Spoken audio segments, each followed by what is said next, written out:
Hello friend, नमस्कार। मेरे भोजपुरी देहाती गीत के चैनल पर जितने बहन भाई अम्मा चाची लोग जुड़े हैं, मैं सभी के लिए मंगल कामना करती हूँ कि आप लोग स्वस्थ रहें, मस्त रहें, अपना ख्याल रखें।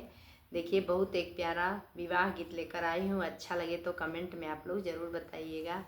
और अपना ढेर सारा प्यार दुलार दीजिएगा। जय माता जी।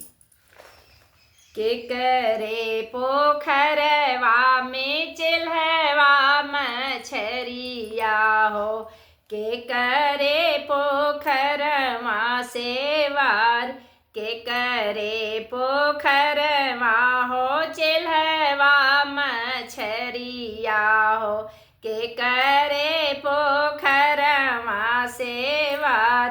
के करे पोखरवा में चिल्हवा मछरिया हो,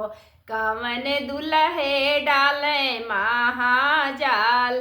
के करे पोखरवा में चिल्हवा मछरिया हो, कवन दुल्हा डाले महाजाल, पापा पोखरवा हो झिली मिल पनिया हो, चाचा पोखरवा से वार, पापा पोखरवा हो झिल मिल पनिया हो, चाचा पोखरवा से वार, भैया पोखरवा हो चलवा मछरिया हो,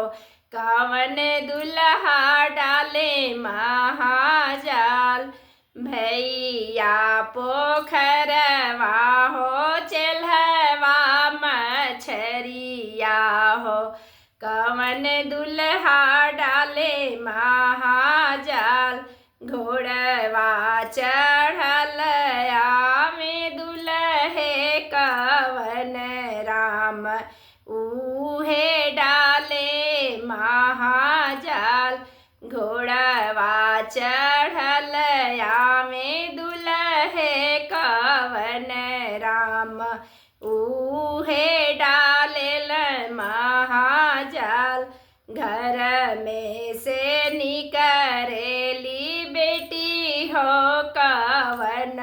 देई, रहसल पोखरवा में जा, घर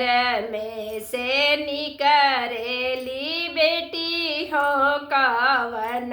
देई, रहसल पोखरवा में जा, जनी भैया अड़पहु, जनी भैया तड़पहु, जनी भैया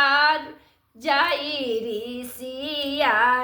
जनी भैया अड़पहु, जनी भैया तड़पहु, जनी भैया जा ऋषिया,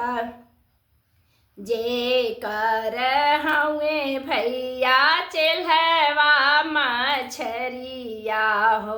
उहे डालेल महाजाल,